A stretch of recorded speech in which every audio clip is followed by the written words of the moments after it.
Jambo and welcome to Fundi Cafe. I'm your host Floyce Giroux. I'm also the founder and designer at Africa's Closet. I'm so excited to introduce our mini-series called CHRISTMASCAST.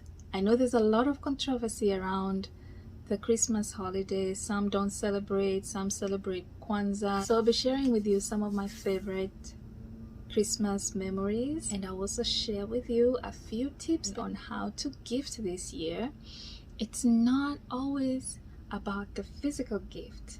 It's more about giving people your time, your presence, and checking in on them to make sure that they're okay. We've all had a rough year, and more than ever, I know now that we all appreciate the gift of one another. Pre-COVID, we could plan for trips and holidays just like that, one click.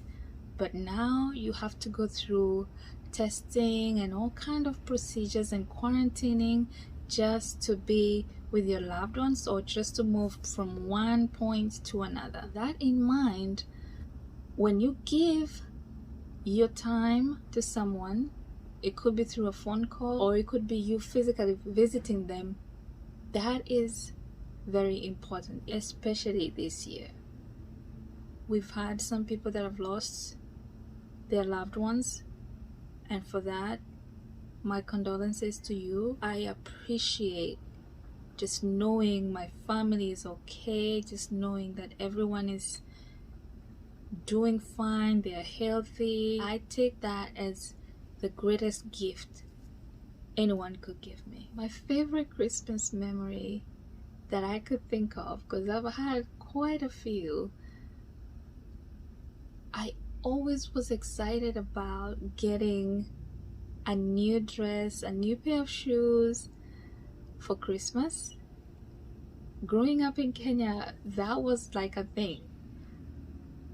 During my time when I was young, it was always about good food. Christmas was always about good food and just getting that nice dress or shoes. It was just so amazing. For me, I couldn't wait to wake up on Christmas morning and put on my new dress and shoes and then go for mass and show off of course, and just see who has the best dress.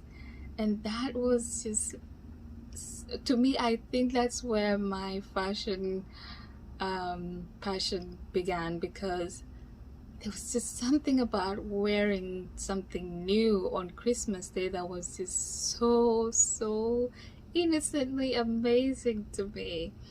The other thing was food. I know in most African countries, I don't know how it is right now, but I can tell you for a fact that we eat, like, Christmas for us is like Thanksgiving here. It's a feast. That's when we prepare good food and we just gather together with family. You have family members that travel from the city to our country just to come and be together and create new memories every year. That is what I remember as one of the most exciting time, just that dress and shoes. And it went on for, I think, up to when I was 7. And I remember on my 7th birthday, my father used to work in the city, and for that reason he would often visit every other month, but he had to be home for Christmas. He didn't make it home that year, and I was just disappointed. For me, I was like, oh my gosh, now there goes my dress and shoes. I'm not gonna have any new dress and shoes. Not that we weren't getting any new clothes and shoes every year, and I do understand that there are families that couldn't afford that, but for me, that was like something that I expected. I was focused on the physical more, but that year taught me that even my father physically being home for Christmas was also important. It was not just about the dress and the shoes.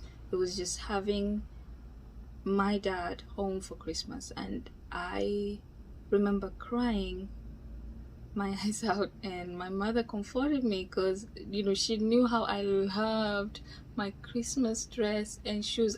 I mean, you could get me anything all year and that wouldn't be as impactful as the Christmas dress and the shoes.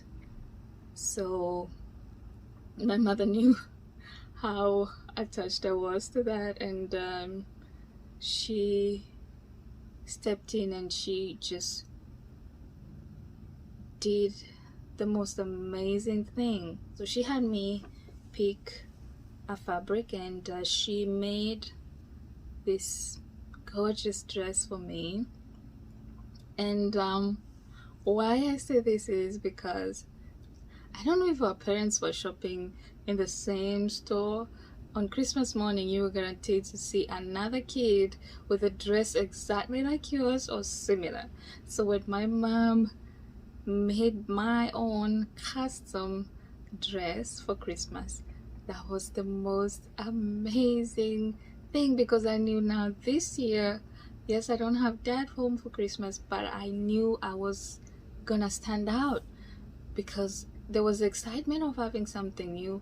But when I knew that nobody else was gonna have it, that was just the icing on the cake.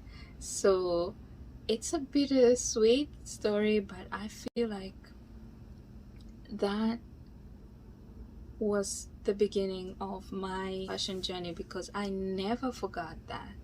And today it's the one thing that keeps me focused. And I know it sounds funny, but it's not always about receiving gifts. It's about what you can do for others. And every year I always try to pay it forward by making someone else's Christmas better.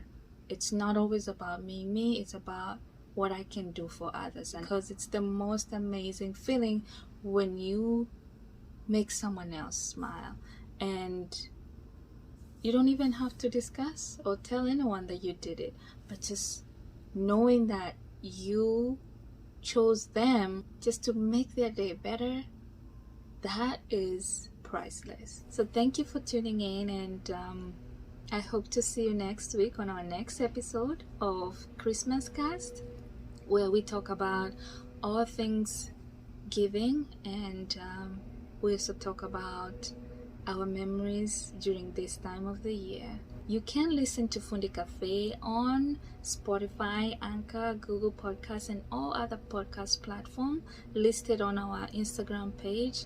You can also check what I wore today on Instagram at Fundi Cafe. And if you want to shop some of the items that we feature on this show, you can go to fundicafe.com or Africa's Closet and check on our gift collection. If you want to see the show live, you can go to YouTube at Fundi Cafe. I will see you next time. Stay safe, stay blessed, and always stay fabulous.